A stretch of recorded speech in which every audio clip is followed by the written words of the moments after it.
The crown felt like ice against my brow, a circlet of polished silver and mountain stone that promised nothing but a gilded cage. Its weight was a mockery, a chilling echo of the warm, sun-gold crown Alaric had placed there on our bonding day. The air in the great hall was thick with the scent of pine smoke from the ritual fires and the cloying tension of 1,000 wolves holding their breath. Every pair of eyes in the Valmora pack was fixed on me. The broken Luna, the prize of a dead king, now passed to his successor, to his brother. A tremor ran through my hands, and I clenched them in the folds of my black morning gown, the fabric a constant scratching reminder of my loss. This was not a celebration, it was a transaction, an ancient law reasserted in blood and grief. Beside me, Ravion Valmora stood as still and silent as the granite mountains that gave our pack its name. He was the new Alpha King, and his presence was a physical force, a wall of cold power that suffocated the air around him. Where his brother Alaric had been the sun, all warmth, laughter, and brilliant light, Ravion was the shadow cast by a winter moon. Taller than Alaric, broader in the shoulders, his face was a map of hard lines and old scars, one thin silver line bisecting his left eyebrow and giving him a permanent predatory gaze. His scent was the antithesis of his brother's. Not sun-warmed earth and wild amber, but the sharp, clean smell of a winter storm, of ozone and cold iron. It was the scent of a wolf who had only ever known the hunt. The elder stood before us, his voice a dry rasp that filled the cavernous hall. By the law of the first moon, the pack endures. A fallen alpha's line is preserved. His strength is passed to his blood.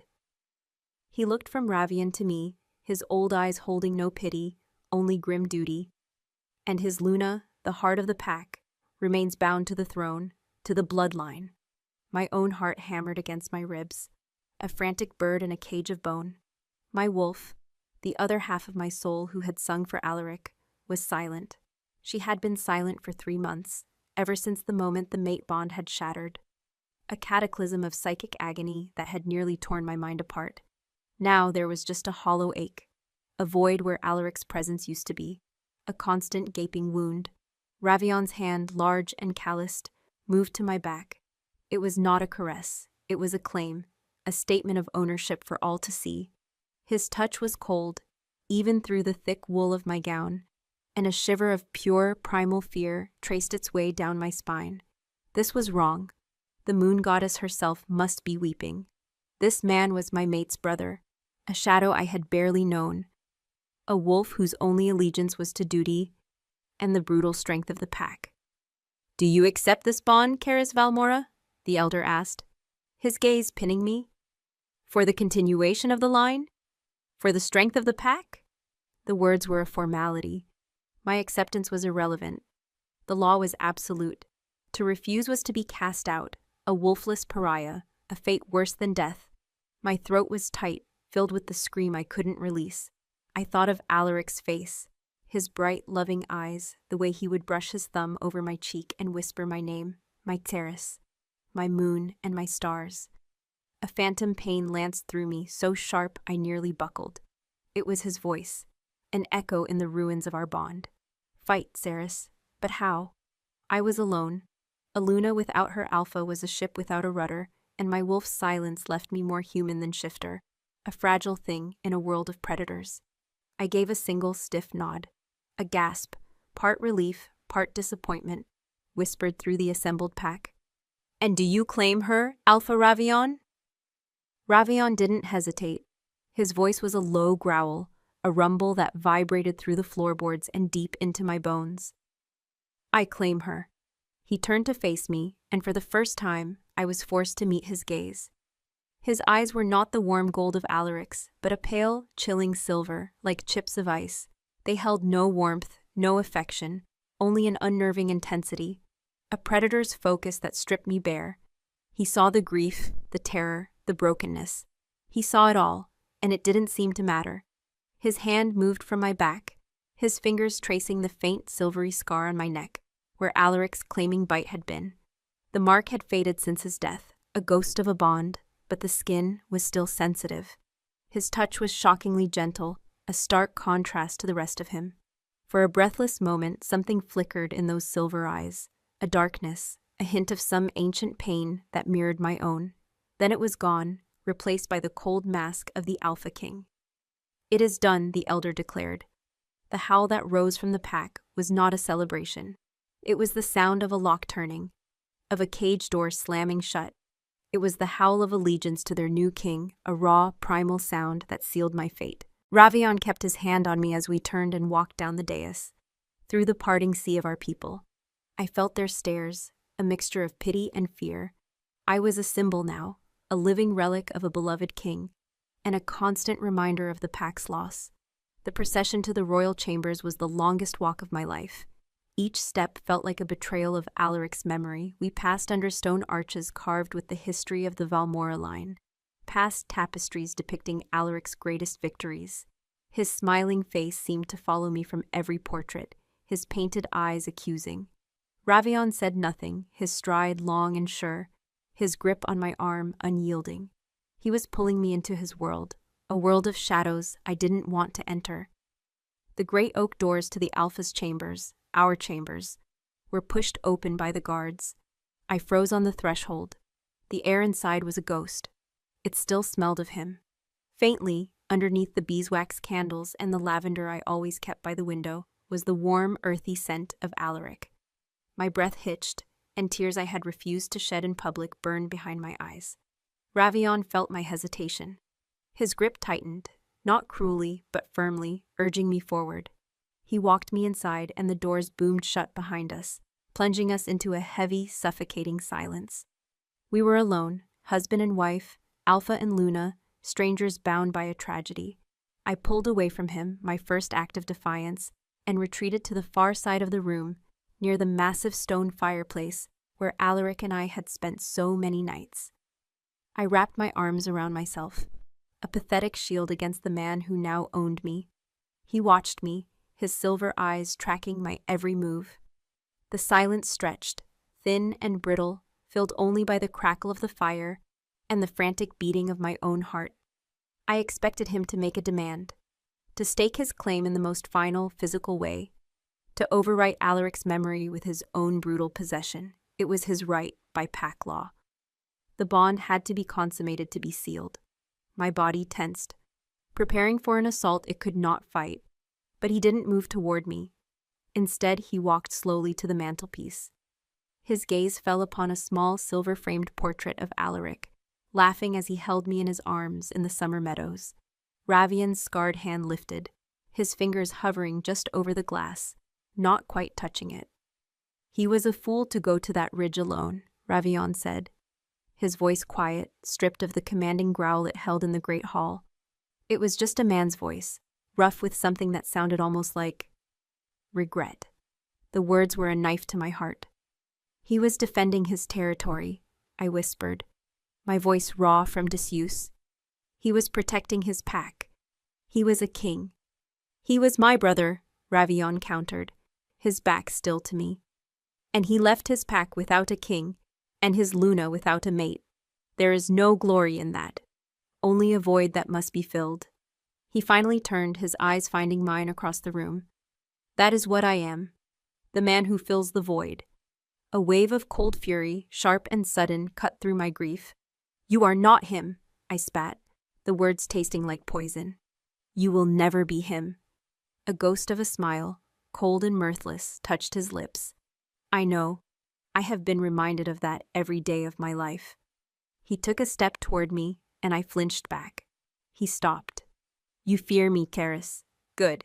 Fear is a sensible response to a predator, but you do not need to fear my touch tonight. The pack has its ceremony. The law is satisfied, for now." He unclasped the heavy fur cloak from his shoulders, the Alpha's mantle, and draped it over a chair. He was wearing simple black leather, the garb of a warrior, not a king. He seemed to shrink without the mantle, yet somehow become more dangerous, more concentrated.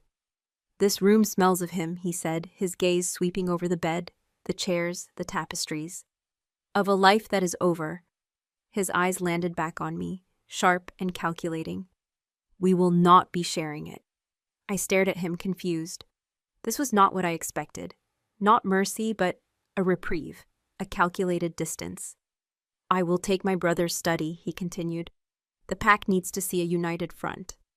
What we do behind closed doors is our own concern. But know this, Luna. He crossed the room in 3 long, silent strides, stopping just before me.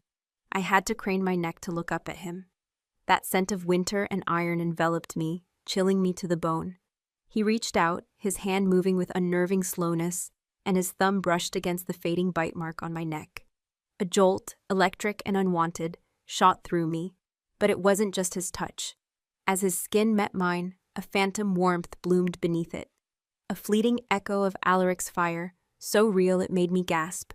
Ravion's silver eyes widened almost imperceptibly, his focus locked on the mark. His own breath hitched. He could feel it too. "By the moon," he whispered, his voice a raw, stunned thing. He pulled his hand back as if he'd been burned.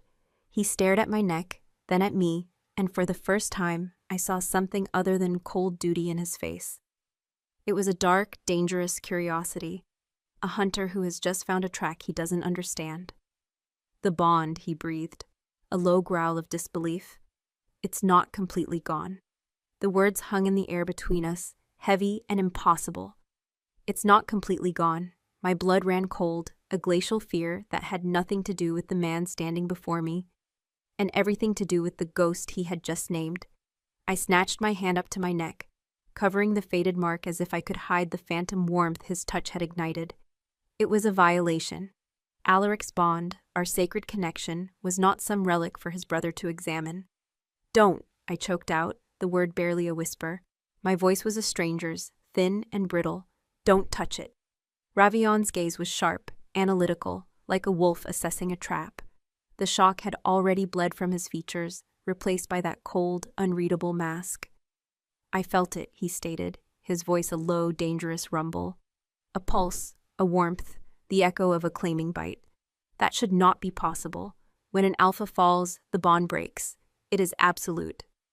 "Alaric was not just an alpha," I retorted, a spark of defiance flaring in the ashes of my grief. "He was the Alpha King. Our bond was different." "Different how?" he pressed, taking a half-step closer.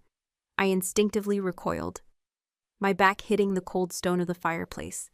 He was hunting for an answer, and I was the prey. "Was this a secret you kept? Some magic woven into the bond?" "It was love." The word tore from my throat, papa and painful. "That was the magic. Something you wouldn't understand." The blow landed. I saw it in the flicker of his silver eyes, a momentary tightening of his jaw. The mirthless smile returned to his lips, but it didn't reach his eyes. "Love does not defy the laws of the moon, Karis. It does not leave a ghost in the flesh." He stared at my neck, at the hand I held protectively over it. "The elders will call it a curse, a blight. They will want to purify it." The threat was clear. The pack's fear of the unnatural was deep and primal. Any anomaly, especially one connected to a dead alpha and his Luna, would be seen as a weakness, a spiritual sickness that had to be carved out. They would subject me to rituals, to cleansing fires, to the scrutiny of mystics who would pick apart the last sacred piece of Alaric I had left. "It's nothing," I lied, forcing strength into my voice. "It's just memory." Grief plays tricks on the mind, and on the skin. Ravion watched me for a long, silent moment. I felt like a scroll he was reading, my lies transparent and thin. He knew I was terrified. He knew what I had felt was real, but he gave a slow, deliberate nod. "For tonight, it is nothing," he conceded, his voice dropping lower. "But I am Alpha now, and I will not have my reign haunted by my brother's ghost, whether it is real or imagined. Understand?" He didn't wait for an answer. With a final lingering look at the faded mark on my neck, he turned and strode from the room. The heavy door clicked shut behind him, and the silence he left in his wake was more suffocating than his presence. I sank to my knees before the fire, my entire body trembling. He was right. It wasn't just memory. The warmth his touch had summoned was Alaric's warmth. It was the echo of his soul, still tethered to me, a thread of gold in a tapestry of black. A terrifying, beautiful, impossible hope began to bloom in my chest, a flower pushing its way through frozen earth. What if some part of him was still here? What if the bond hadn't been completely destroyed, but only damaged? The first morning of my new life dawned gray and cold. I awoke in the center of the massive bed, the sheets on Alaric's side, now Ravion's side, pristine and untouched. The emptiness of the space beside me was a physical ache. For 3 months I had woken to that void, but today it felt different. It was no longer just an absence, it was an occupation. This was Ravion's space now, claimed by law even if not by his presence. I dressed in the same black morning gown, a shield of sorrow.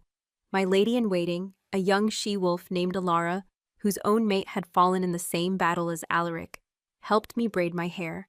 Her hands were gentle, but her eyes were full of a pity I couldn't bear. She saw a broken thing, a Luna twice claimed and truly belonging to no one. "The Alpha King awaits you for the morning meal in the lower hall," she murmured, keeping her gaze down. The lower hall, not the sunlit private dining room Alaric and I had shared, but the cavernous space where the Alpha ate with his senior council and warriors. It was a strategic move. Ravion was presenting his new Luna to his power base, cementing his claim, showing them that the transition was complete. He was showing them me. Walking through the corridors of Valmora Keep was a special kind of torture. Every stone, every tapestry, every suit of armor held a memory. There was the alcove where Alaric had first kissed me, the great window where we'd watched the northern lights, the training yard where his laughter used to ring out as he sparred with his men. Now the halls were silent but for the whisper of my skirts and the heavy tread of the guards who followed at a respectful distance. The pack members I passed bowed their heads, their expressions a mixture of reverence for my old station and fear of my new one. I was a ghost walking among them. Ravion was already seated at the head of the immense oak table when I entered. He rose as I approached, a gesture of respect that felt utterly hollow. The dozen wolves seated at the table, scarred veterans, grizzled elders, the pack's most powerful, rose with him. Their eyes were on me, curious and measuring. I took my seat to his right, the Luna's chair, its wood still feeling shaped to my form, yet it felt alien. The meal was a silent affair. The clatter of cutlery against pottery was the only sound. Ravion ate with a focused economy of motion, the same way he did everything. I could feel his presence beside me, a block of ice radiating a palpable chill. I couldn't eat. The food tasted of ash. My gaze drifted across the hall, and I saw him, Kyle, Alaric's beta, his closest friend since childhood. He was staring at me, his face a mask of profound sorrow and confusion. When our eyes met, he looked away, unable to hold my gaze. The betrayal was sharp and deep. Even Kyle, who had mourned with me, now saw me as part of Ravion's new order. Suddenly, a scent cut through the haze of smoke and roasting meat. Faint but unmistakable. Sun-warmed earth and wild amber. Alaric. My head snapped up, my heart leaping into my throat. I scanned the hall frantically. It was impossible, a trick of the mind, but it was there. A whisper of scent that curled around me like a phantom embrace. And with it, a feeling, a gentle pull, a sense of longing directed at me. Karis. The name was a breath in my mind, not a sound, so faint I thought I'd imagined it. I pressed my fingers to my temples, my breath catching. Ravion turned his head slightly, his silver eyes narrowing on me. He had noticed my distress. His gaze was questioning, demanding. I shook my head, a tiny, almost imperceptible motion, and forced myself to look down at my plate. The scent faded, the feeling receded, leaving me shaken and raw. I had to get away. As soon as the meal was concluded, I stood, murmuring a quiet excuse to Ravion about my duties. He simply nodded, his eyes following me as I fled the hall. I didn't return to the royal chambers. I couldn't bear that room, caught between a memory and a threat. Instead, my feet carried me on their own, up winding stone staircases, through shadowed libraries, toward the highest point of the keep, the orrery tower. It had been our place. A circular room at the top of the oldest spire, its ceiling a domed fresco of the night sky, its center dominated by a magnificent brass and iron orrery, a clockwork model of the heavens. Alaric had loved the stars. He'd taught me the constellations, told me the old shifter myths of the star wolves. We would come here to escape the pressures of the crown, to be just Alaric and Ceres. The air here was always still and quiet, smelling of old parchment and the metallic tang of the orrery. As I pushed open the heavy oak door, the scent hit me, stronger this time. Amber and earth, his scent. It clung to the books, to the velvet cushions on the window seat, to the very air in the room.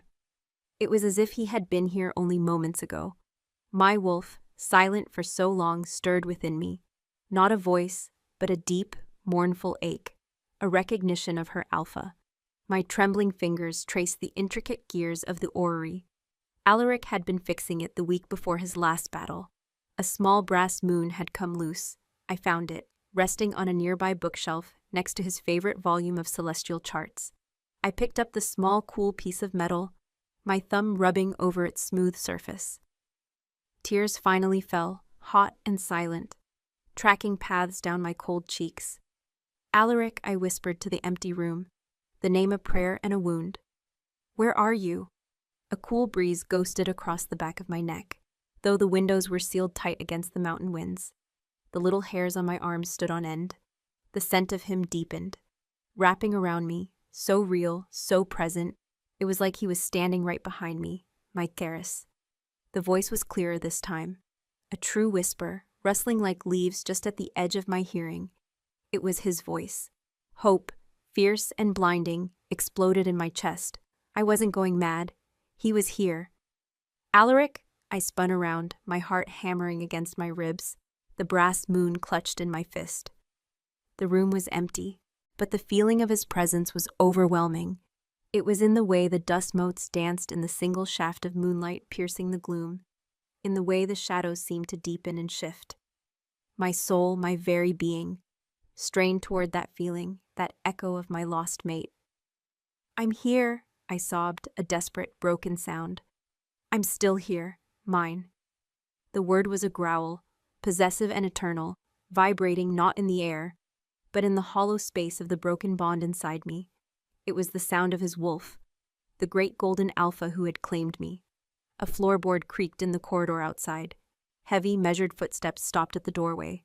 I froze, my tears turning to ice on my cheeks. The comforting presence of Alaric's spirit vanished in an instant, blown away like smoke. In its place was a chilling, predatory focus.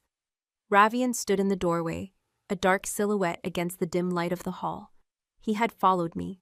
His silver eyes glowed faintly in the gloom, fixed on me with an unnerving intensity. He took in my tear-streaked face, the desperate hope that must have been written there, the way I was turned to face an empty corner of the room. His gaze was no longer just suspicious. It was hard, cold, and edged with something that looked like accusation. "Who are you talking to?" he growled, his voice leaving no room for lies. My breath caught in my throat, a knot of ice and fear. Ravion's question was a spear, aimed at the fragile, impossible hope blooming in my heart. I clutched the small brass moon in my hand, its metallic coolness a sharp anchor in a swirling sea of panic. To admit the truth was to be declared insane. To lie was to invite his relentless suspicion. "I am talking to a memory," I said, my voice steadier than I felt. I forced myself to meet his piercing silver gaze. I am standing in the room he loved most, surrounded by his presence. Is it so difficult to believe I would speak to him? Ravion stepped fully into the orrery tower, the door swinging shut behind him with a soft thud. He moved with a predator's silence, circling the central mechanism to stand on the other side, the intricate brass and ironwork a cage between us. He didn't look at me, but at the empty space I had been facing. "When you turned," he said, his voice a low, dangerous murmur, "it was not with the sorrow of a woman lost in memory. It was with the shock of a woman who heard a reply." His eyes finally snapped to mine, pinning me with their intensity. "You looked like you saw a ghost, Ceres." "Perhaps I did," I shot back, my grief a shield and a sword.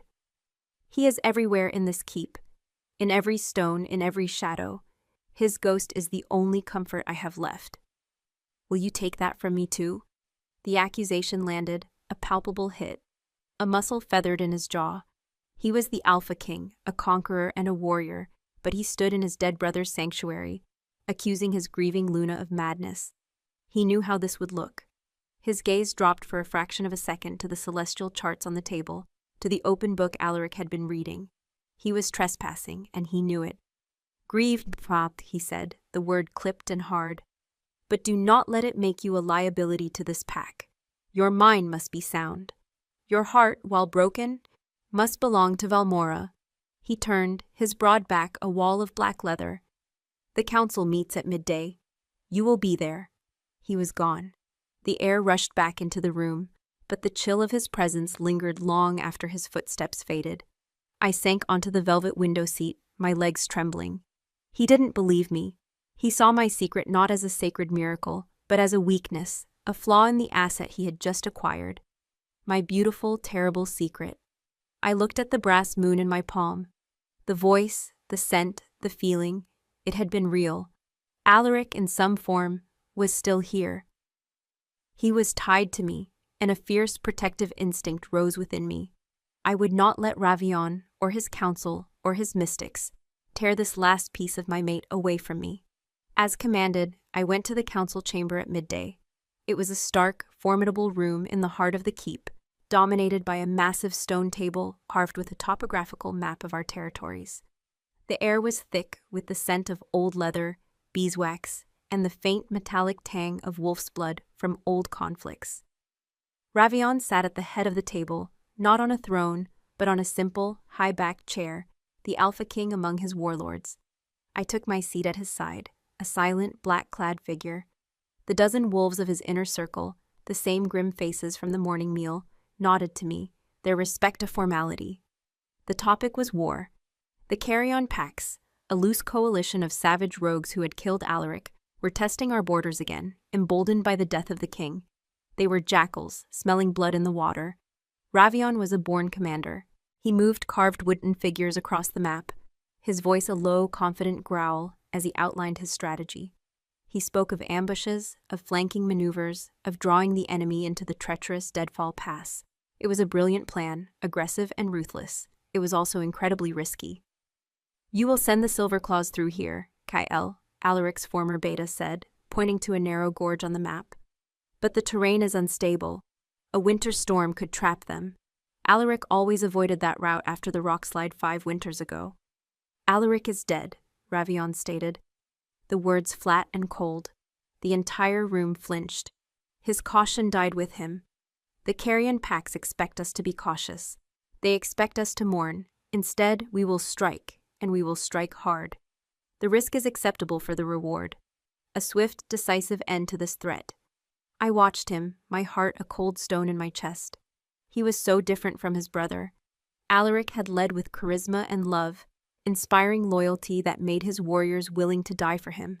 Ravion commanded loyalty through sheer, unyielding strength and the promise of victory. No matter the cost. He was willing to sacrifice a dozen of his own wolves on the chance of a quicker victory. Alaric would never have made that gamble. He believed every pack member's life was sacred. Before I could stop myself, I spoke. "There is another way." Every head in the room turned to me. The silence was absolute, punctuated only by the crackle of the torches. Ravion slowly turned his head, his silver eyes locking onto mine. It was the first time I had spoken in council since before Alaric's death. "The southern ridges," I continued, my voice gaining strength. "The carrion packs use them for scouting. Alaric and I mapped their patrol routes last spring. They are predictable. A small elite party could move along the river under the cover of the forest and sever their supply lines here." I pointed to a spot on the map, my finger tracing a path Alaric had shown me 100 times. "It would force them to retreat without a major battle. It would save lives." Ravion stared at the spot I had indicated, then back at me. His face was a thundercloud, his fury a palpable force that made the air feel thin and sharp. He had been publicly contradicted, by might the broken relic of his brother's reign. He leaned forward slightly, his voice a low, threatening growl that was meant for me alone. Yet every wolf in the room heard it. "Your tactical counsel, Luna, is not required. Your place is to ensure the heart of the pack remains strong, not to draw its battle plans." He straightened up, his gaze sweeping over his council. "We proceed with my plan. The Silver Claws move out at dusk." Humiliation washed over me, hot and sharp. He had dismissed me like a child. He had put me back in my place as a figurehead, a breeding mare, a silent symbol. The council members shifted uncomfortably, none daring to meet my eyes. I had been foolish to speak, to think my knowledge, Alaric's knowledge, mattered to the new king. I remained silent for the rest of the meeting, a statue carved from ice and shame. When the council was dismissed, I tried to leave, But as I stood, Ravion's hand shot out and clamped around my wrist. His grip was like iron. "A word," he growled, his voice low and tight with controlled rage. The other wolves filed out quickly, eager to escape the storm they knew was coming. When we were alone, he released me, pushing the heavy chamber door shut. The boom echoed in the sudden silence. He stalked toward me, his movements fluid and dangerous, backing me up against the cold stone map table. He braced his hands on either side of me, trapping me. The scent of him, winter storm and cold iron, was overwhelming. "Never," he snarled, his face inches from mine. "Do you question my command in front of my council again? Never. You are the Luna. You are a symbol of continuity, of stability. You are not a strategist. You are not a warrior. You are mine, and you will remember your place." The injustice of it, the sheer arrogance, burned through my shame. I was trying to save our people from a needless risk. Alaric would have listened. "I am not Alaric," he roared, slamming his fist down on the stone table beside my hip. The map pieces jumped. "He is dead." His sentiment, his caution, his belief that every single life was worth more than a swift victory is what got him killed and left this pack vulnerable. I will not make the same mistake. I will secure this pack with blood and iron if I must, and you will not undermine me. He was so close I could feel the heat radiating from his body. His chest was heaving with fury, and those chilling silver eyes burned into me. I should have been terrified. Part of me was.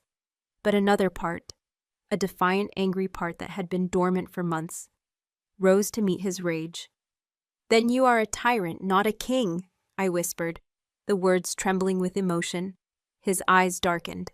The fury shifted, curdling into something else, something deeper and more predatory. His gaze dropped to my lips, then to the pulse beating frantically in my throat. "And what are you?" he murmured, his voice dropping to a husky growl that vibrated through my bones. "A grieving widow? Or a vessel for a ghost?" He leaned in closer, so close his breath ghosted across my cheek.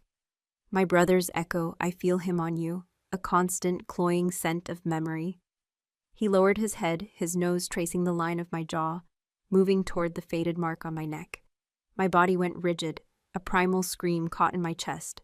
This was a violation, an act of dominance, a claim being asserted over not just me, but over Alaric's memory. A traitorous shudder ran through me. My body, so long starved of an alpha's presence, reacted against my will. A faint warmth pooled in my belly, a deep instinctual response to the sheer power of the wolf before me. I hated myself for it. I hated him for making me feel it. As his lips neared my neck, an unnatural cold filled the room. The torches guttered, the flames dancing wildly as if in a gale. The temperature plummeted. A visible mist plumed from Ravion's mouth as he breathed. It was the same chilling presence from the orrery tower, but 100 times stronger, 100 times more furious. Mine. The word was a roar in my soul, a possessive spectral blast of pure alpha power. It was Alaric. He was here, and he was enraged. Ravion jerked back as if he'd been struck, a snarl ripping from his throat. He spun around, his silver eyes wide with disbelief, scanning the empty, freezing room. He couldn't hear the voice, but he could feel the presence. He could feel the challenge. He felt the ghost. He turned back to me, his face a mask of dawning, horrified comprehension. His gaze wasn't on me, but through me, as if he could see the angry spirit clinging to my soul. "By the first moon," he breathed, a mixture of awe and fury in his tone. He took a step back, the Alpha King momentarily thrown by an enemy he couldn't see, couldn't fight. "He's here, isn't he?" The question was a statement, a horrified accusation. "My brother, he's still clinging to you." The cold in the council chamber was a living thing, a malevolent presence that sank into my bones. It was the arctic fury of a king denied his queen, a spirit howling his claim from beyond the veil. Ravion stood frozen, his powerful body radiating tension. His gaze locked on me, seeing not just his brother's widow, but a haunted vessel. The spectral pressure in the room was immense. A silent, raging battle between the living Alpha and the dead one. "Leave her." The command was not a whisper this time, but a clear, cold thought dropped directly into my mind. It was Alaric's voice, imbued with the full authority of the Alpha King. It was a command meant for his brother. Ravion recoiled, a low growl rumbling in his chest. His eyes darted around the room, searching for the source of the challenge he could feel but not hear. He was a wolf in a room with a rival he could smell but not see. The sheer wrongness of it, the violation of every natural law, was written on his face. "What did he say?" Ravion demanded, his voice a guttural snarl. He knew the voice I heard was a command directed at him. I shook my head, wrapping my arms around myself as the ghostly cold began to recede, leaving me trembling. "I don't know what you're talking about." "Liar," he hissed. He took a step toward me, but a floorboard on the other side of the room groaned loudly, as if under a great weight. A tapestry depicting a Valmora ancestor on a hunt billowed out, though there was no draft. Ravion's head snapped toward the sound, his hand instinctively going to the hunting knife sheathed at his belt. He was being corralled, warned away from me by an unseen force. The anger on his face was whoring with a primal, instinctual fear. This was not pack law. This was not warfare. This was something ancient and unnatural, a spirit defying the cycle of life and death to hold on to its territory, to hold on to me. "This changes nothing," he said, forcing the words through his clenched jaw. His silver eyes met mine again, and the fear was gone, replaced by a cold, hard resolve. "Whatever this is, a curse, a memory, a ghost, it ends. You are Luna of the Valmora. You belong to the pack, to the living, not to a shade." He turned on his heel and strode out of the chamber, leaving the door gaping open behind him. The last vestiges of the chilling presence faded, and the torches burned steady once more. The room was just a room again, stone and wood and shadow. I slumped against the map table, my body weak with relief and a new terrifying dread. Alaric was real. His spirit was here, protective and possessive, but his presence provoked his brother into a dangerous fury. I was a battleground, caught between two kings, one of flesh and one of spirit. The days that followed were a cold war fought in silence. Ravion avoided being alone with me, his presence at meals and in public a mask of formal courtesy that fooled no one. The pack could feel the tension, a low hum of unease that settled over the keep like a winter fog. Whispers followed me down the corridors, pitying looks from the older she-wolves, fearful glances from the young warriors. I was the haunted Luna, the Alpha King's wife who was still claimed by a ghost. The Silverclaws, the warriors Ravion had sent into Deadfall Pass, had not yet returned. A heavy sense of foreboding grew with each passing day. Kyle, his face etched with worry, sought me out in the castle library. "Luna Thud," he began, his voice low, his gaze troubled. "Forgive my intrusion." "There is nothing to forgive, Kyle," I said, setting aside the book I hadn't been reading. "You were his friend." The words hung between us, a shared and sacred grief. "I am worried," he admitted, his eyes not quite meeting mine. "Ravion's strategy, it is bold, but the first snows have come to the high passes. If they are trapped—" "I know," I whispered.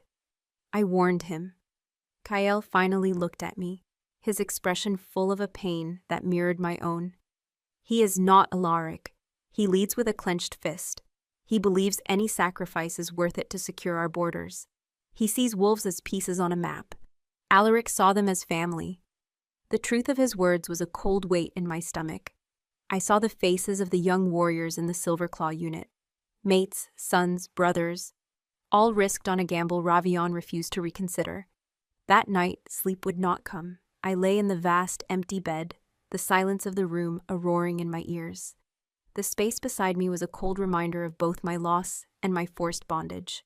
A storm was raging outside, the wind howling around the stone turrets of the keep like a hungry wolf. Suddenly, a scent drifted through the room, faint at first, then stronger, pine smoke, ritual fire, and underneath it, the coppery tang of blood. Not Alaric's comforting scent, but something else, something secret and forbidden. My wolf, a silent passenger for so long, stirred with a primal sense of alarm. Driven by an instinct I didn't understand, I rose from the bed, pulling a heavy fur cloak over my nightgown. I had to know what that scent was. I moved silently through the sleeping keep, a ghost in my own home. The guards at my door were missing, their posts empty. A cold knot of fear tightened in my gut. Ravion's orders. I was being confined, but I was also being left unguarded. Why? The scent grew stronger as I descended into the lower levels of the keep, toward the ancient crypts where the Valmora kings were buried. The air grew colder, the stone walls weeping with dampness. I heard voices, a low, rhythmic chanting that seemed to vibrate through the very rock. I crept closer, hiding behind a stone pillar at the entrance to the largest burial chamber, the one that held Alaric's newly carved sarcophagus. The chamber was lit by a circle of black candles. In the center, kneeling before my husband's tomb, was Ravion. He was bare-chested despite the crypt's chill, his back a landscape of muscle and scars.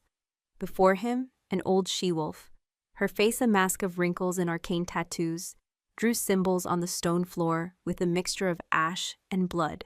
She was Morwen, the pack's seer, a creature of shadow and prophecy, whom Alaric had distrusted and Ravion now embraced. They were performing a ritual, a severing ritual. "Spirit of the fallen king," Morwen rasped, her voice like grinding stones. "Your time is past. The chain is broken. Your claim is void." She threw a handful of powdered silver and salt into a burning brazier. Green smoke billowed up, smelling of scorched herbs and a terrible spiritual finality. "Release the Luna. Release the vessel. Return to the dust." Ravion held a silver dagger, its blade gleaming in the candlelight. He was not chanting, but his focus was absolute, his will a tangible force in the room, pushing, commanding the unseen to obey. He was using his alpha power, not to protect his pack, but to wage war on a ghost, on his own brother. A wave of rage, so pure and potent it stole my breath, surged through me. This was a desecration, a violation of all that was sacred. They were trying to exorcise Alaric's spirit, to tear away the last precious connection I had to him. Before I could think, I stepped out from behind the pillar. "Stop," I commanded, my voice ringing out in the cavernous tomb. Both Ravion and Morwen turned, their faces illuminated by the eerie green smoke. Morwen hissed, her eyes like chips of obsidian. Ravion's expression was one of cold, implacable fury. He rose to his full height, the silver dagger still clutched in his hand. "This does not concern you, Karis," he growled. "Return to your chambers." "This is my mate's tomb," I cried, my voice trembling with rage. "This concerns me more than anyone. You have no right." "I have every right," he countered, taking a menacing step toward me. "I am the Alpha King. I am responsible for the spiritual purity of this pack. We will not be ruled by a specter. We will not have a Luna who is a gateway for the dead." The air in the tomb grew impossibly cold. A deep guttural growl echoed from the shadows, seeming to come from the stone sarcophagus itself.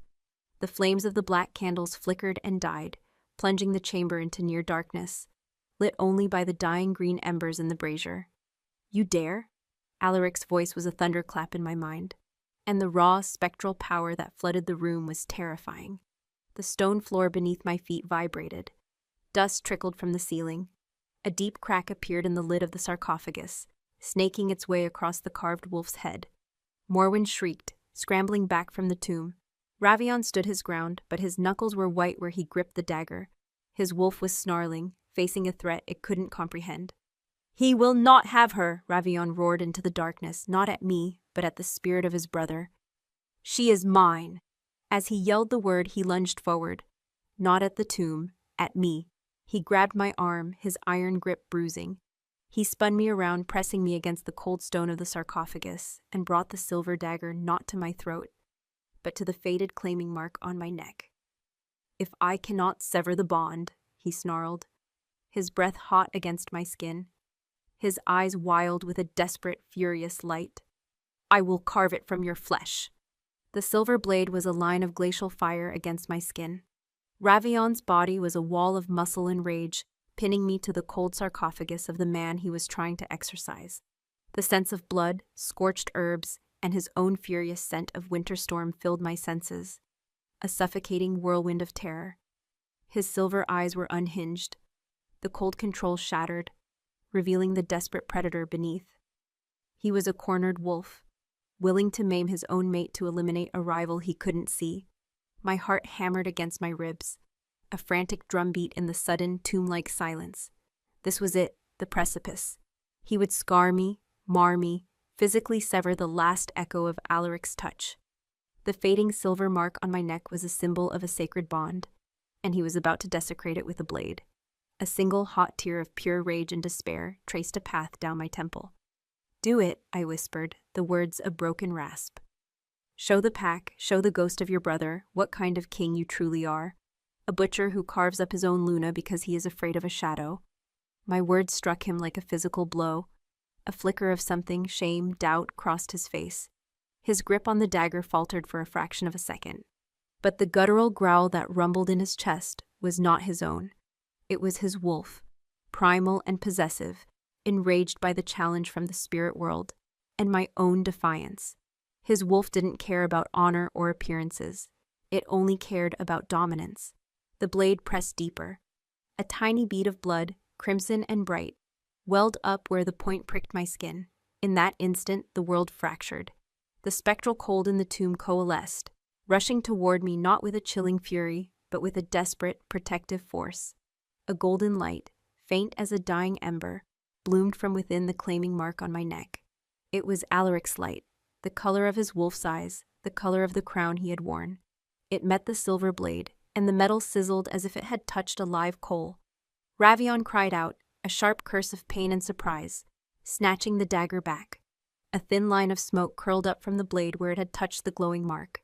He stared at his hand, then at my neck, his face a mask of disbelief. The mark itself was no longer a faint, silvery ghost. It was pulsing with a soft, steady golden light, warm against my skin. The single drop of my blood on its surface seemed to glow with an inner fire. The echo of the bond, dormant and faint, had awoken, roused to defend itself by Ravion's assault. The phantom presence of Alaric surrounded me, not as a cold specter, but as a warm, protective embrace, a shield of light against his brother's darkness. "What is this magic?" Ravion breathed, his voice raw with stunned awe. The fury was gone, replaced by a terrifying, dangerous curiosity. Before I could answer, a frantic shout echoed from the corridor above. Alpha King, Ravion!" A warrior, his face pale and his chest heaving, stumbled into the crypt. It was Lorcan, the captain of the Silverclaws. He was gaunt, his leathers torn, one arm bound in a bloody sling. He was alone. "The pass! The carry-on packs!" he gasped, leaning against the doorframe for support. "It was a trap. They knew we were coming. An avalanche? We were buried. I am the only one who escaped." The news struck the room like a physical blow. Kael's fears, my fears, had come to pass. A dozen of our best wolves, lost. Ravion's gamble had failed catastrophically. The silence in the tomb was absolute, heavy with the weight of 12 fresh ghosts. Ravion turned slowly from me, the silver dagger hanging uselessly in his hand. The haunted awe on his face was replaced by the cold, hard mask of the Alpha King. But I could see the cracks. I could see the flicker of devastation in his eyes before it was buried under a mountain of grim duty. His first major command as Alpha had led to disaster. The whispers would begin. His hold on the pack, already tenuous, was now fragile as ice. "They knew we were coming," he repeated, his voice dangerously quiet. "How?" "I don't know, my lord," Lorcan panted. "It was as if they were waiting for us. They triggered the avalanche from the ridges above as soon as we entered the deepest part of the gorge. The southern ridges, the same ridges I had warned him about, the ones Alaric and I had mapped. The enemy had been exactly where I said they would be. The irony was so bitter it tasted like poison." My gaze met Ravion's across the tomb. He saw the accusation in my eyes, the silent, screaming, "I told you so." The shame and fury that warred on his face were terrible to behold. He had sacrificed 12 of his men out of pride because he would not listen to the counsel of his brother's wife. "Get him to the healers," Ravion commanded, his voice a low growl of pure authority that brooked no argument. He didn't look at Lorcan again. He didn't look at me. He stared at the cold stone sarcophagus of his brother as if Alaric himself had orchestrated this humiliation from beyond the grave. Morwen the seer had already vanished into the shadows. Lorcan was helped away by other guards who had arrived. I was left alone in the crypt with the new king, the air thick with his failure and my blood. The golden light from my mark was fading, receding back to a faint silver scar. My hand went to my neck. The skin was tender, but the tiny cut from the dagger was already gone. healed by the bond's impossible magic. Ravian finally turned to face me. The anger was gone, burned out, replaced by a chilling emptiness. He looked defeated. "You were right," he said, the words sounding like they were torn from his throat. "About the ridges, about the risk. My pride has cost this pack 12 good wolves." It was a confession, not an apology, a statement of fact from a commander assessing his losses. There was no remorse in his tone, only the cold calculus of a failed strategy. "They were our family," I whispered, the words trembling. "They had mates, children." "They were warriors," he countered, his voice hard as flint. "They knew the risks of their oath. War is not won with sentiment, Saris. It is won by accepting loss and pressing the attack." "And what will you do now?" I asked, my voice laced with ice. "Send more to their deaths?" "Now," he said, his silver eyes locking onto mine, a new, dangerous light kindling in their depths. "I will find the traitor who warned them." He took a step closer, his gaze dropping to the mark on my neck. "And I will understand the nature of the ghost that haunts my Luna. This pack is bleeding from a wound I cannot see. Your connection to him," he gestured to the tomb, "and this leak of information are connected. I can feel it." He was grasping at straws, trying to connect his military failure to the supernatural mystery that defied him. He was looking for a single enemy to fight, an enemy that wasn't his own catastrophic misjudgment. "That is insane," I said, my voice shaking. "Alaric's spirit is protecting me. It has nothing to do with traitors." "Doesn't it?" he murmured, his gaze sweeping over me, analytical and cold. He was the Alpha King. His spirit is still tied to this pack, to its land, to you. He sees our plans, he hears our counsels through your ears. What if his spirit is not just a protective echo? What if it is a voice that can whisper our secrets to those who would listen? He gestured around the tomb. To a seer like Morwen, perhaps, or to anyone with the sensitivity to hear the whispers of the dead. A cold dread washed over me. The idea was monstrous, a paranoid fantasy. And yet, the carrion packs had known. They had been waiting. Ravian was twisting my sacred connection to Alaric into an accusation of treason, painting his ghost as a liability, a danger to the pack he died to protect. "You are twisting this to cover your own failure," I accused, my voice rising. "Am I?" He closed the distance between us, his large hands resting on the sarcophagus on either side of my hips, trapping me again. This time there was no heat, no fury, only a chilling, terrifying calm. "Tell me, Saris, when he speaks to you, what does he say? Does he speak of our strategies? Does he rage against the new king?" He leaned in, his voice dropping to a conspiratorial whisper. "Does he tell you how to help him get his pack back?" He was testing me, baiting me, trying to force a confession to a crime I hadn't committed. He was trying to prove that Alaric's ghost, and by extension, me, were the source of the rot in his pack. Before I could answer, a familiar, phantom warmth bloomed in my chest, a gentle sense of presence that was purely Alaric's. Not the raging alpha of the tomb, but the loving mate of the orrery tower. "Trust no one." The whisper was clear in my mind, a soft, urgent warning. It wasn't a command or a growl of possession. It was guidance. It was a plea. My eyes widened. Did he mean Ravian? Morwen? Or was the warning more general? Was there truly a traitor in our midst? Ravian saw the shift in my expression. He saw the flicker of communication that passed through me. His eyes narrowed, a predator seeing a tell. "He just spoke to you?" he stated, his voice a low, triumphant growl. "Right now, I saw it on your face." He leaned closer still, his silver eyes boring into mine, trying to rip the secret from my mind. "What did my brother just tell you, Saris?" "Trust no one." Alaric's warning echoed in the deepest part of my soul, a cold, clear bell tolling a dire alarm. I stared into Ravian's silver eyes, a vortex of suspicion and predatory focus, and the meaning of my mate's words became terrifyingly clear. The new Alpha King, the man bound to me by law, was not an ally. He was a hunter, and I was the heart of the mystery he was determined to solve or destroy. I schooled my features, forcing a mask of exhausted grief over the shock of Alaric's message. "He tells me I am not alone," I lied, my voice a hollow whisper. He tells me that his love has not abandoned me. It is a comfort, not a conspiracy. Ravion's gaze didn't waver. He was searching my face for the lie, for the flicker of evasion. A comforting lie to tell yourself, he murmured, though his tone suggested he didn't believe a word of it. He pushed away from the sarcophagus, breaking the cage his arms had formed around me. The release of pressure left me feeling strangely exposed, the cold of the crypt seeping into my bones. The bodies of the silver claws will be brought back for the morning rite, he said, his voice flat. All business now. The moment of supernatural confrontation was over, replaced by the grim duties of a king presiding over a disaster. As Luna, you will lead the lament. The pack needs to see your grief. They need to see our strength, united.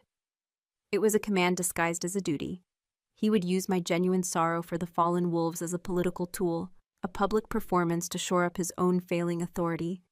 He needed me, the living symbol of his brother's beloved reign, to stand by his side and validate his own. The irony was a bitter pill. I simply nodded, too drained to argue. I will be there. Good, he said, his back already to me as he strode toward the crypt entrance. He paused in the doorway, a dark silhouette against the torchlight. And Ceres, he added, without turning around, Morwen will be attending to you. She will prepare you for the rite. Do not fight her. She is thorough. The threat was veiled, but sharp as his silver dagger. Morwen, the seer who had tried to exorcise Alaric, was now my keeper. She would watch me, test me, her ancient knowing eyes peeling back my layers, to find the truth of the ghost I carried. Ravion was setting his dog on me. The day of the morning rite was a symphony of sorrow. The sky wept a cold gray sleet that matched the mood of the pack. 12 pyres stood in the main courtyard. 12 pyres for 12 wolves who had died because of their king's pride. The entire pack was assembled, their heads bowed, their silent grief a palpable, crushing weight. I stood on the dais beside Ravion, a black veil covering my face, a useless shield against 1,000 pitying, questioning stares. Morwen, as Ravion had promised, had been thorough. She had come to my chambers that morning, her presence like a blot of ink on a clean page. She had prepared me with cloying incense that was meant to calm the spirits, but only made my head ache. Her gnarled fingers had brushed against the mark on my neck as she fastened a jet-black mourning necklace, her touch lingering, analytical, searching for the magic she had witnessed in the crypt. Her obsidian eyes had held a disturbing mix of fear and ravenous curiosity.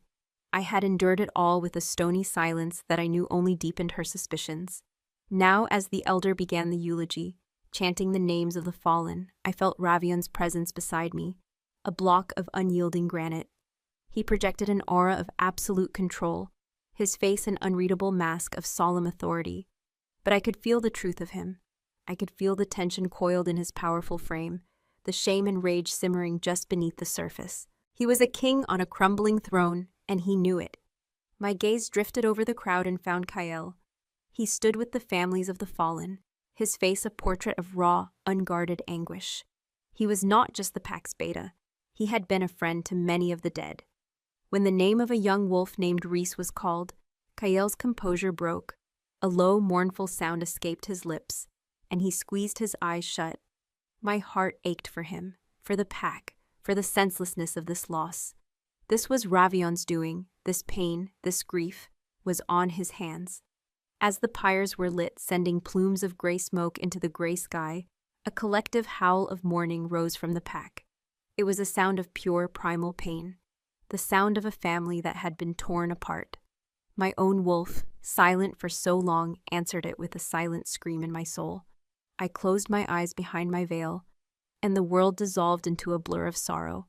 It was in that moment, lost in the overwhelming grief of the pack, that Alaric's presence returned. It was not a whisper or a vision, but a sudden, sharp jolt of emotion that was not my own. It was fury, a cold, clear, calculating rage, directed like an arrow into the crowd. Traitor.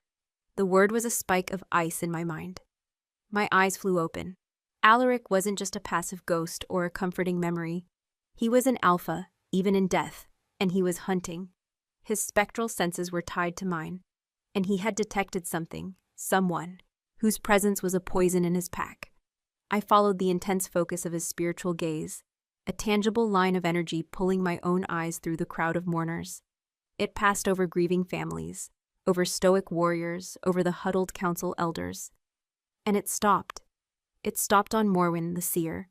She was standing near the edge of the crowd, partially hidden by a stone archway. She was not grieving. While the rest of the pack was lost in their lament, her head was tilted slightly, her eyes closed, a look of intense concentration on her wrinkled face. It was not the focus of a seer communing with spirits. It was the focus of someone listening to a distant conversation. A faint, almost imperceptible scent reached me, carried on the smoke-filled air. It was the scent of the carrion packs. The scent of rot, of jackals and stale blood, clinging to her like a shroud. My blood ran cold. Trust no one. Alaric's warning hadn't been about Ravian. It had been about her. The seer, the keeper of the pack's spiritual health, was the source of its sickness. She had warned the enemy. She had sent 12 of our wolves to their deaths. But why? What could she possibly gain? Was she working for the carrion packs? Or was her motive something deeper, something tied to the power struggle between the two brothers? By orchestrating Ravion's first great failure, she had weakened him, made him look like an incompetent butcher. A pack with a weak alpha was vulnerable.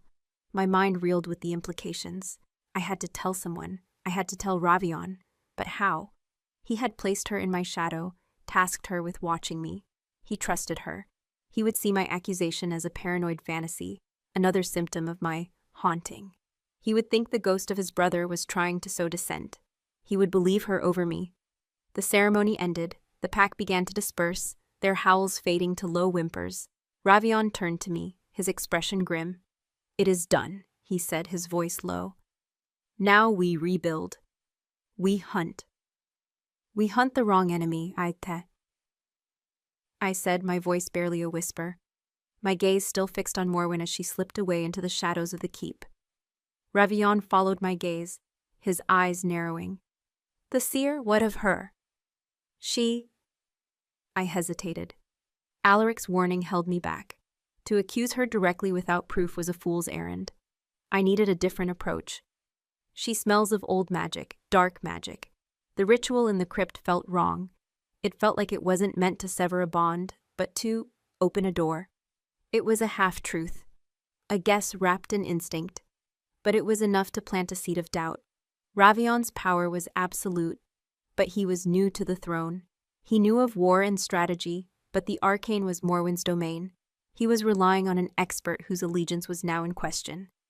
"She serves the pack," he said, but for the first time, a sliver of uncertainty entered his tone. The catastrophic failure of his plan had shaken his confidence, made him question everything. "Her loyalty is to the Valmora line, is it?" I met his gaze, letting him see the conviction in mine. "Or is it to her own power? She thrives on fear, on uncertainty. A strong, stable pack under a beloved king like Alaric had little need for a doomsaying seer. A pack in turmoil, led by a new king haunted by his brother's ghost and reeling from a devastating loss. That pack clings to prophecy. It clings to her." I saw the thought take root behind his silver eyes. He was a wolf who understood power, and he understood how others sought to acquire it. I had given him a motive he could comprehend: ambition. "She sent our wolves to their deaths, Ravion," I said, my voice dropping lower, full of a certainty that came directly from the ghost beside me. "She warned the carrion packs. I don't know how, but I know it was her. Alaric knows it too." He stared at me, the silence stretching between us. He was torn between his ingrained trust in the pack's seer and the strange, undeniable truth of the ghost he could feel but not see. My words, coming from the vessel of his brother's spirit, carried an unnatural weight. Suddenly, a commotion erupted from the direction of the main gate. A guard came running, his face grim. "Alpha King, a rider from the Blackwood pack, under a banner of truce. Their Alpha, Lord Vorlog, demands an audience. He claims he has found something belonging to us." Ravion's spine stiffened. The Blackwood pack were our northern neighbors, rivals, but not enemies. Vorlog was an old, cunning alpha. For him to come now, in our moment of weakness, was an ill omen. "Bring him," Ravion commanded. Lord Vorlog was a huge wolf, his hair and beard streaked with gray, his face a roadmap of old battles. He strode into the courtyard, his eyes taking in the smoldering pyres, his expression giving nothing away. He stopped before the dais and gave Ravion a shallow, barely respectful nod. "King Ravion," he said, his voice a low rumble. "I come on a grim errand. My patrols found this on the edge of our territory, near the river that borders the lands of the carrion packs." He gestured to his men, who brought forward a rough canvas-wrapped bundle. They laid it on the ground and unwrapped it. It was a body, a Valmora warrior, his throat torn out. But it wasn't the body that made my blood freeze. It was the object clutched in his dead hand. It was a golden signet ring carved with the crest of the Alpha King of Valmora. It was unmistakable. It had been on Alaric's hand the day he fell. "My men believe it is the body of your fallen king," Vorlog said, his voice laced with a predatory sympathy. "It seems the river carried him far from the battlefield." Ravion's face was stone. He stared at the ring, at the body of the wolf who had clearly been killed only recently, a decoy. The carrion packs had Alaric's body. This was a message, a desecration, but as I stared at the ring, a cold, sickening realization washed over me. It wasn't just a ring. The stone at its center was a rare moonstone, a gem Alaric used for scrying, for focusing his alpha senses over long distances. It was a conduit. Morwen, the traitor, she hadn't just warned the enemy, she had given them a direct line to the heart of our pack. Through Alaric's ring, through his body, she had a way to listen, to spy. And Ravion, in his rage and grief, was about to walk right into her trap. He took a step down from the dais, his eyes blazing with a righteous fury.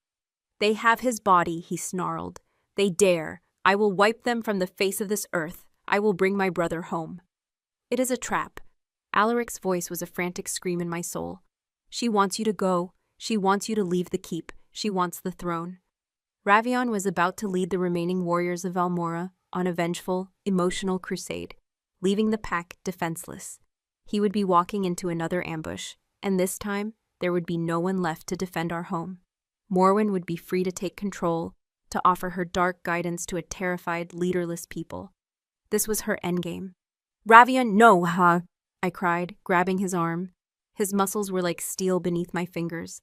"Don't you see? This is what she wants. Morwen, she's behind this." He turned on me, his face a mask of cold fury.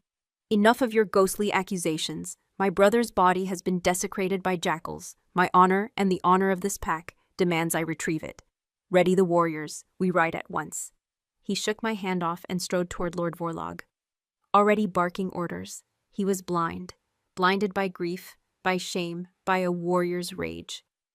He was leading our pack to its doom, and he wouldn't listen to the one person, the one spirit, who could see the truth. Panic, cold and sharp, clawed at my throat. Ravion was marching toward a precipice, dragging the entire pack with him, and my words were just whispers in the wind of his rage. He saw an insult to his blood, a stain on his honor, and he would answer it with fire and steel. He couldn't see the intricate web of the trap.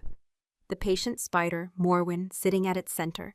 He will not listen. Show him. Alaric's voice in my mind was no longer a gentle whisper or a furious command. It was grim, resigned, and heavy with a terrible purpose. Show him the truth he cannot see. But how? I was the Luna, a figure of sorrow, not a warrior. My authority was a ghost of what it had been. Ravion had already dismissed my counsel, my warnings. As he issued orders, his voice a clarion call to vengeance that stirred the blood of the assembled wolves, I felt a wave of utter helplessness wash over me.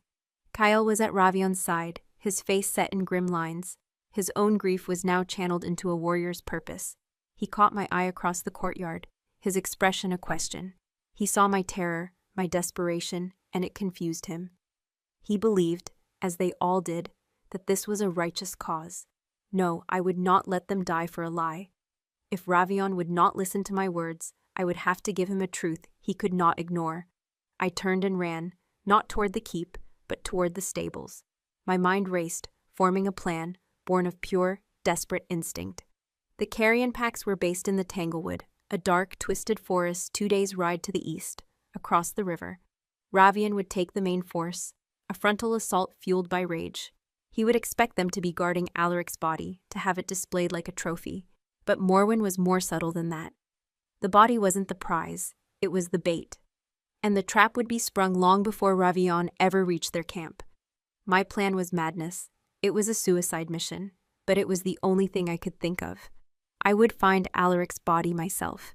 I reached the stables, the scent of hay and horseflesh, a strange comfort in the midst of my terror. My mare, a swift black beauty named Nyx, whinnied softly as I approached her stall. Her intelligent eyes seemed to understand my urgency. "Just you and me, girl," I whispered, my hands trembling as I threw a saddle over her back. I packed no supplies, no weapons save for a small skinning knife I tucked into my boot. I had no time. I had to get ahead of Ravion's war party. As I led Nyx out into the stable yard, a figure blocked my path. It was Kale. His face was a thundercloud of confusion and dawning suspicion. "Luna, what are you doing?" he demanded, his hand resting on the pommel of his sword. "The Alpha King is mustering the guard. Your place is here." "My place is with my mate," I said, my voice shaking but firm. I looked him in the eye, trying to pour all of my desperate conviction into my gaze. "Kale, you knew him better than anyone. He was a strategist, not a brawler. He would never have walked into such an obvious trap. This is wrong. It's all wrong." "Ravion's honor demands this," Kale argued, though a flicker of doubt crossed his features. He was loyal to the throne, but his love for Alaric had been profound. My words resonated with his memory of his friend. "It is not honor, it is pride," I insisted. "And Morwen is feeding it. She is the traitor, Kyle. She is leading him and all of you to your deaths." He stared at me, his conflict written plainly on his face. "Those are dangerous words, Karis. The seer is a liar." I swung myself up into the saddle. "I don't have time to explain. Trust me, Kale, for Alaric. If you ever loved him, trust me now. Delay Ravion. Give me a few hours head start. That's all I ask." Before he could answer, I dug my heels into Nyx's sides. The mare leaped forward, startling him. I galloped out of the stable yard and through a little used postern gate, leaving a stunned and conflicted Beta in my wake.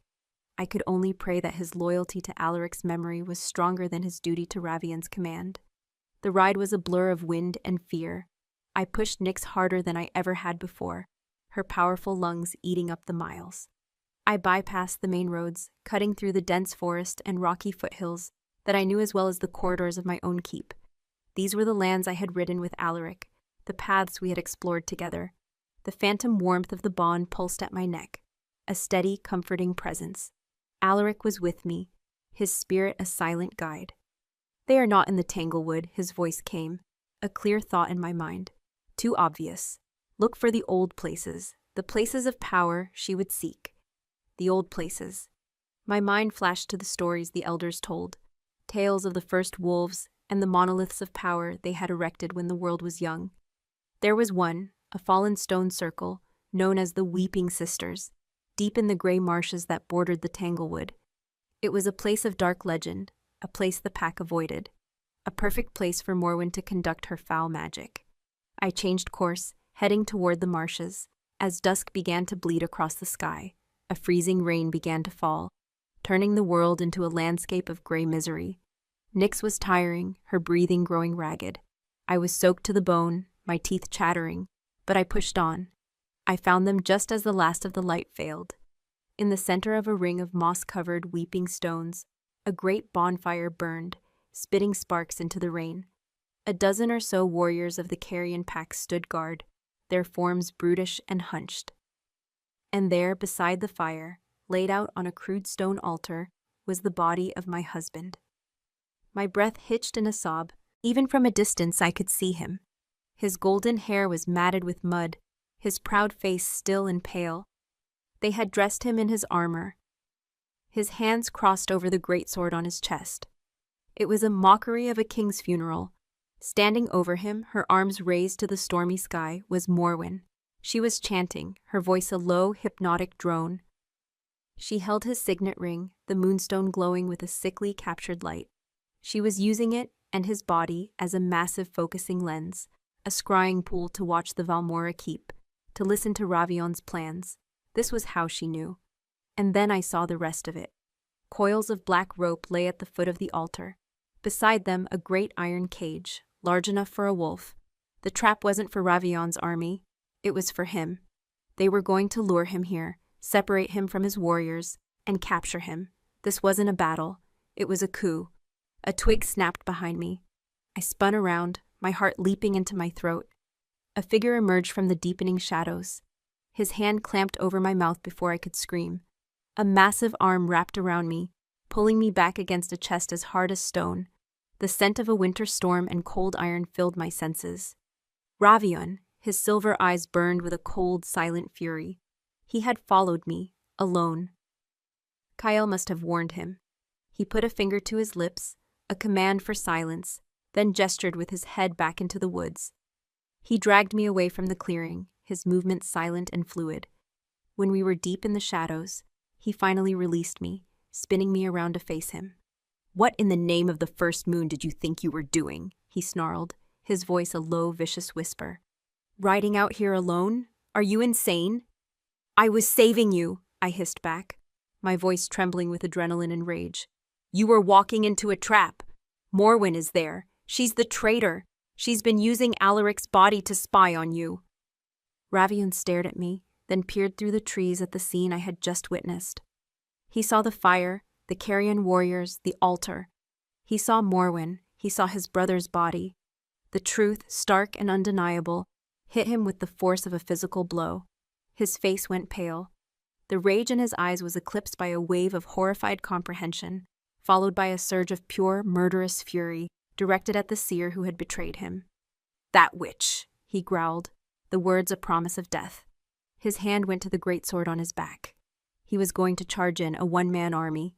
"No," I grabbed his arm, my nails digging into his leather vambrace. "That's what they want. It's a trap for you. They mean to capture you." He looked from the dozen warriors to me, then back again. The odds were impossible. For the first time, the cold strategist in him overcame the raging warrior. He was alpha king of a pack with no other heirs. His capture would be the end of the Valmora line.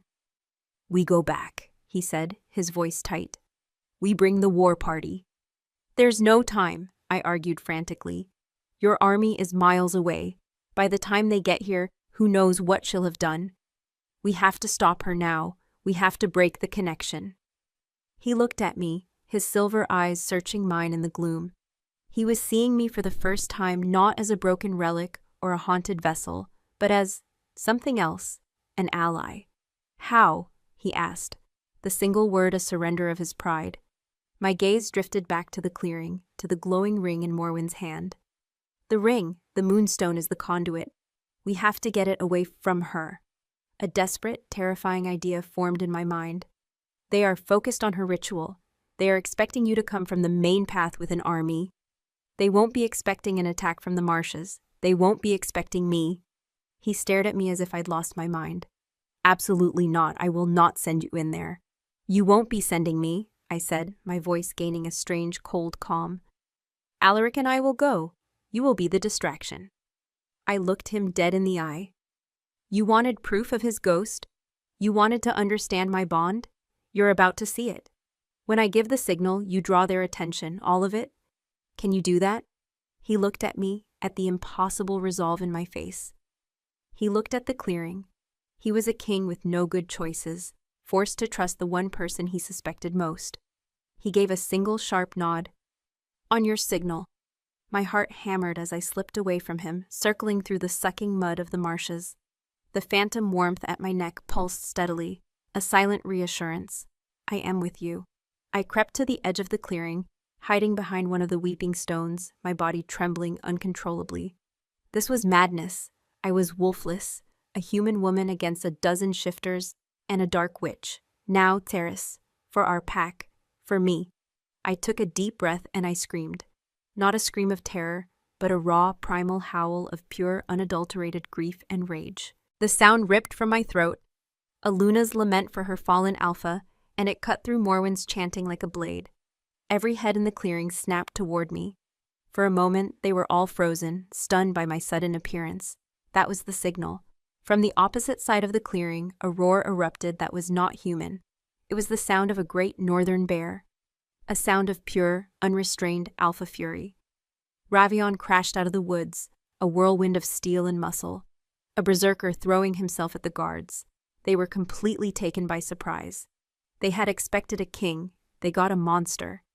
In the chaos as the warriors turned to face the immediate physical threat of Ravion, I ran. I sprinted from behind the stone, straight for the altar. Morwen turned, her face a mask of fury as she saw me.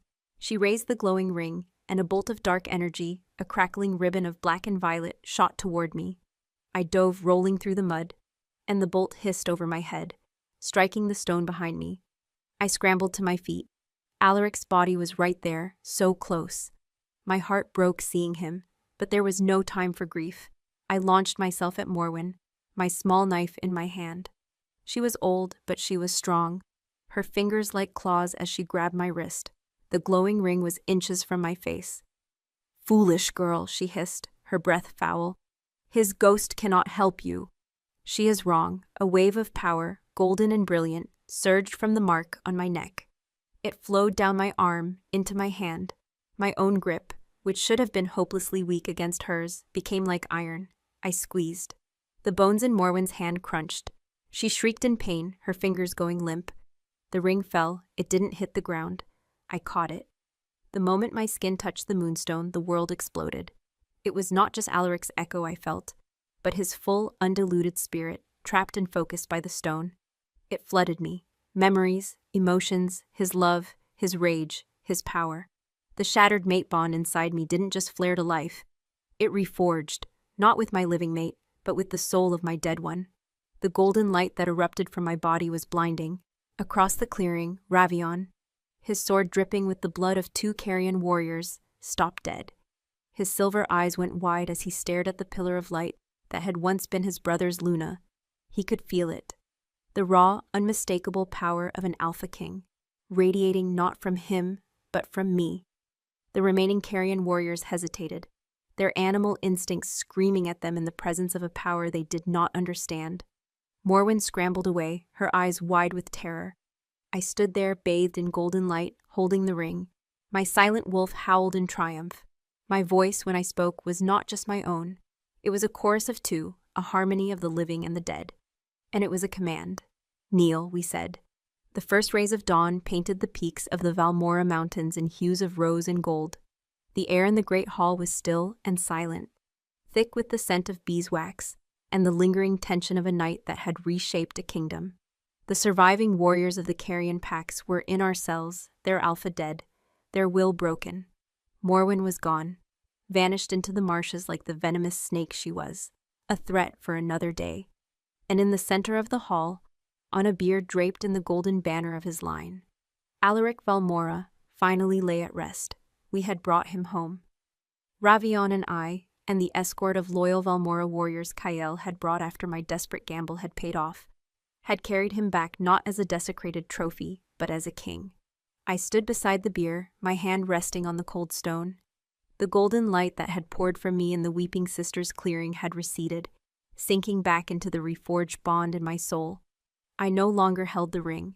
It rested now on Alaric's hand, its moonstone dark and quiet. His spirit was no longer a restless, raging ghost. Touching him, truly connecting with him through the stone, had given him a final peace. He was no longer a haunting, but a presence, a deep, quiet strength that lived inside me now, a seamless fusion of my soul and his.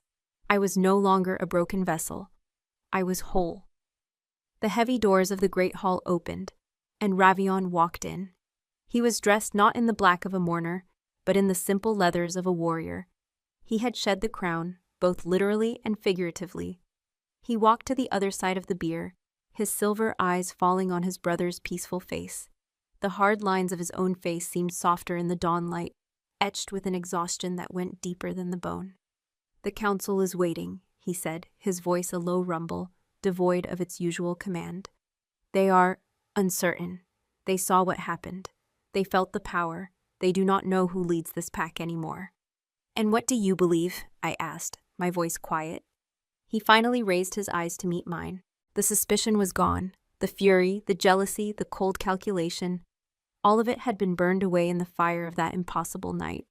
What remained was a grudging, weary respect. And something else. A profound, unsettling awe. I believe, he said slowly, that my brother was a greater king than any of us ever knew. His love for you was strong enough to defy death itself. His bond, it was not just a chain of duty. It was a bridge between worlds. He looked at the mark on my neck. It was no longer a faint silver scar, but a delicate, intricate tracery of pale gold, like a vein of precious metal just beneath the skin. He is with you, not as a ghost, but as part of you. Yes, I whispered. It was the simplest, most profound truth. The law is clear, he continued, his gaze unwavering. The pack must have an alpha. The bloodline must continue. I wear the crown, but I am not the only power on the throne. He took a deep, steadying breath, a man facing a reality he had never imagined. I am the sword of this pack, Terrace, its shield. I will lead the hunts and fight the wars. I will be the king they see. He paused, and his next words were a concession that must have cost him every last ounce of his pride. But you are its heart, its soul, Alaric's soul. You will be the queen they feel. The pack needs both, the iron fist and the guiding spirit, my strength and his wisdom through you. It was not a declaration of love. It was not a tender romance. It was a treaty, a truce between two warring powers who now found themselves inextricably bound. He was the king, I was the queen. He was the body, I was the spirit. A new kind of bond, not of mates, but of monarchs, forged in blood and magic and the ghost of a fallen king. A chain of duty, not to a man, but to a pack and a legacy. I looked at Alaric, at his still, noble face. I could feel his assent, his peace. This was his will. His pack safe, his Luna honored, his legacy preserved not just in memory, but as a living part of its rule. This was his final victory. Then we shall rule together, I said, and the words felt right. They felt true. I held out my hand over Alaric's body. Ravion watched it for a long moment, then placed his own hand over mine. His touch was no longer cold. It was simply solid, a promise, an acceptance. We stood there for a long time as the sun rose higher. Two rulers joined over the body of the king they had both loved, in their own ways. A shattered bond had been reforged into something new. One reign had ended, but another, stranger and stronger, had just begun. The great Valmora pack now had two alphas, one of flesh, one of spirit, united by the woman who was wife to one and soul to the other. And as the dawn light flooded the hall, chasing the last of the shadows away, I knew, with a certainty that resonated deep in my soul, that the age of the Ghost King and the Iron Queen had just begun. Valmora would not just endure, it would prevail.